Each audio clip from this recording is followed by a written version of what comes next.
Selamat pagi, siapa tu? Nama saya Farid. Dan Farid, ada pengalaman misteri yang anda ingin ketengahkan, ya? Tentang apa ni? Silakan. Okey, semasa tu saya masih tahun 99 lah. Saya masih dalam perkhidmatan negara.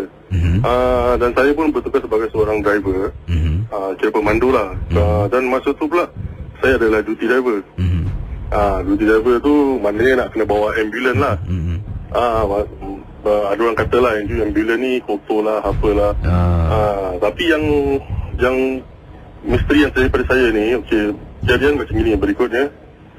Masa saya pagi tu, pagi kita ada buat macam macam parade task tau, macam nak tengok apa vehicle ni. So the duty driver tu dah kena take care of the ambulance lah.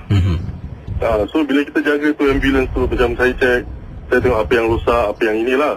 Jadi kebetulan tu dia punya tayar spare yang rosak. Dia kira pancit lah, dah bocor. Since habis saya dapat report ni semua, tapi masa tu hari tu memang very busy lah, banyak sangat ambulance call. Jadi saya pun tak sempat hantar repair lah. Habis bila pada malamnya pula, saya kena hantar seorang sakit lah ke hospital, Changi Hospital.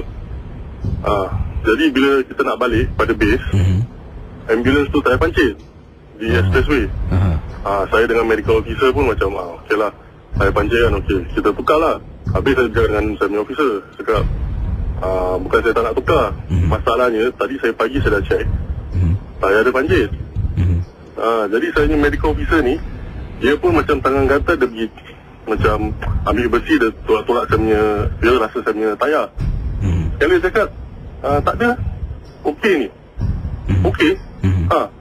Tapi pagi saya cek dia dah pancit tau, cuma tak sempat je nak cek.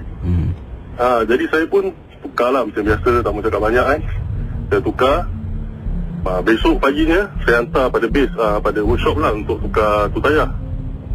Bila saya nak tukar tu tayar yang pancit yang pada semalamannya, tayar tu kan AJ, tak pancit.